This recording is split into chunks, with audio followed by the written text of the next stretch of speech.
This is Autoline Daily, the show dedicated to enthusiasts of the global automotive industry. Yesterday, we reported that Tesla delivered 25,845 cars in China last month, down 27% from March. A bunch of you rushed to point out that the company exported over 14,000 cars from China to other markets. So some of you are saying that means Tesla's total production figure in China was actually 40,000 cars. But we don't know if that's true because other reports say the figures we reported yesterday do include the export numbers.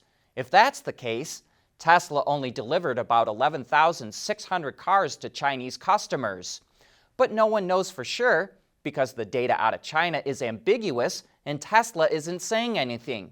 One reason for the drop, though, may be that Tesla's assembly plant in Shanghai was reportedly shut down for 2 weeks. But again, no one knows for sure. Whatever the case, though, investors did not like the uncertainty. Tesla's stock dropped 2% on the news and is down 13% this month. Former UAW President Dennis Williams was sentenced to 21 months in prison for his role in the union's corruption scandal. He also has to pay a $10,000 fine and $132,000 in restitution to the UAW.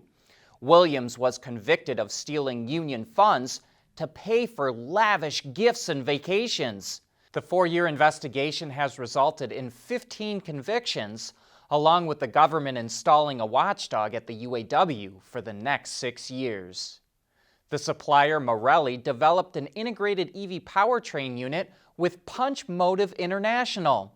This animation gives you a good idea of how the electric motor, the inverter, transmission, and oil pump are integrated into a compact unit.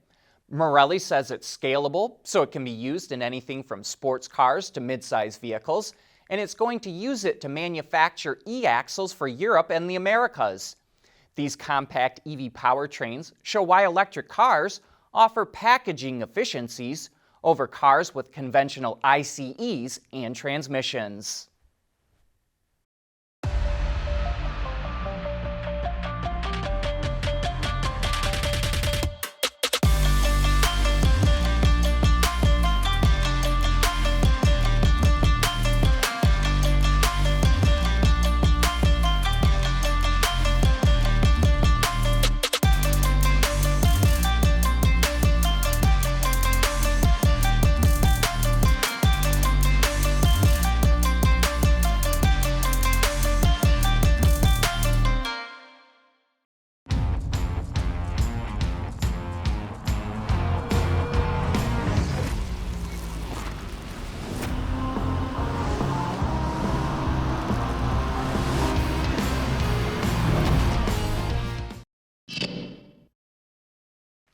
Better Place was the company that pioneered the idea of swapping batteries for electric cars and went bankrupt in 2013. But maybe it was just ahead of its time.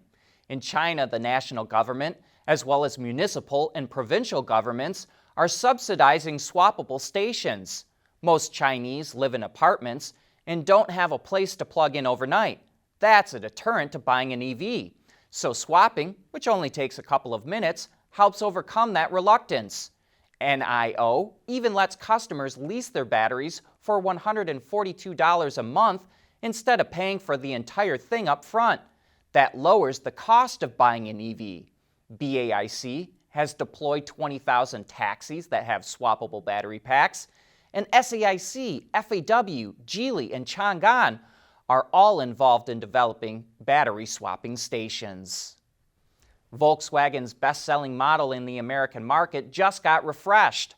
The 2022 Tiguan features massage front and rear bumpers, standard LED lighting, as well as new wheel and paint options.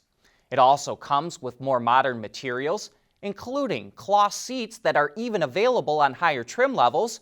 Contrast stitching is an option, which extends into the second row, and a digital cockpit is now standard.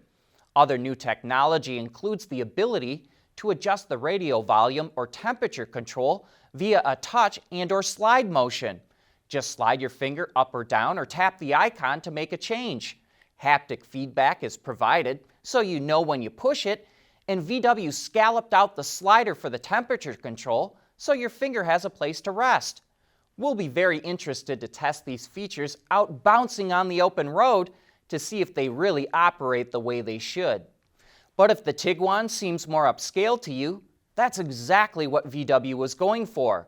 The Taos, which is hitting the market soon, is a small crossover that slots right below the Tiguan, and VW wanted to create some separation between the two models. It also cut trim levels down to 4 because pricing of the Tiguan was creeping into Atlas territory as well. The new Tiguan is expected to hit dealers in Q3 of this year. Earlier this month, Genesis announced it will begin selling vehicles in Europe for the first time this summer, and it's already launching a model specifically for that market, a wagon version of the G70. Officially called the G70 shooting brake, it's the same size as the sedan, except it has 40% more luggage space and the rear seats can split fold into a 4-2-4 configuration. The company didn't mention what powertrains are available for the wagon, but we expect they'll be the same as the sedan. No word on pricing or launch date either. We want to know what drives your testing. OTA, connected car, diagnostics, remote testing. Intrepid Control Systems is here to help you work from anywhere. Intrepid Control Systems, driven by your data. Mobility is becoming electric, connected, and autonomous, just like the manufacturing world. But will always be one thing: a reliable partner for our customers.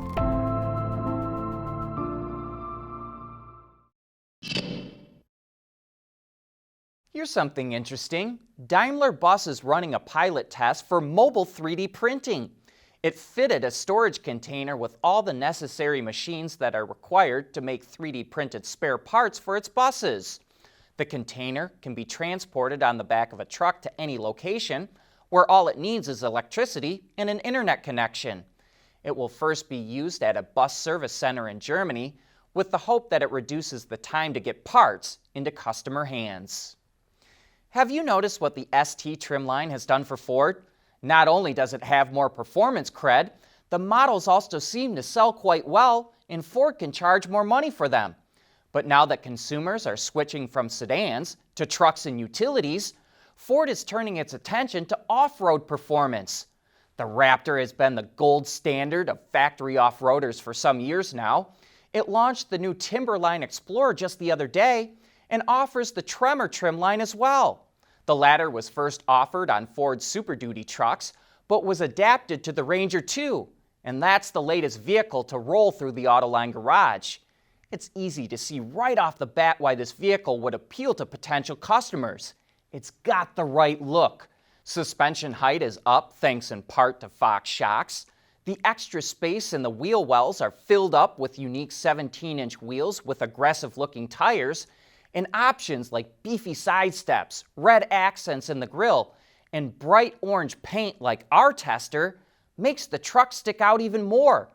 Other off-road goodies include skid plates, locking rear differential, and a terrain management system. While all that stuff is good for off-roading, it translates to a bouncy, old-school truck-like driving experience on the road.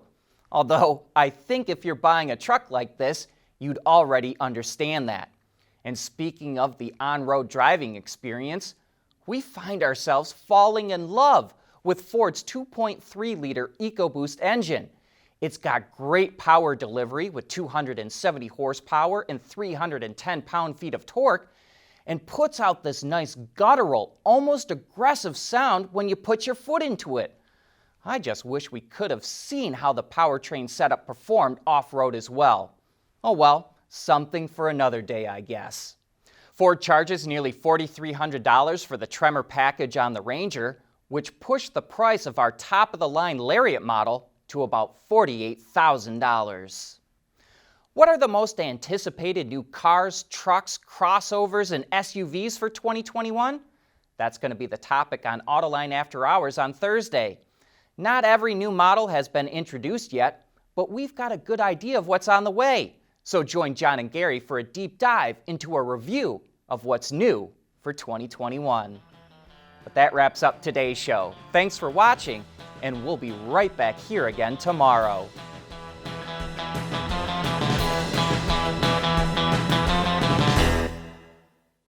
Autoline Daily is brought to you by Bridgestone, solutions for your journey, Intrepid Control Systems, over-the-air engineering, boost your game, Scheffler, we pioneer motion, and by Magna.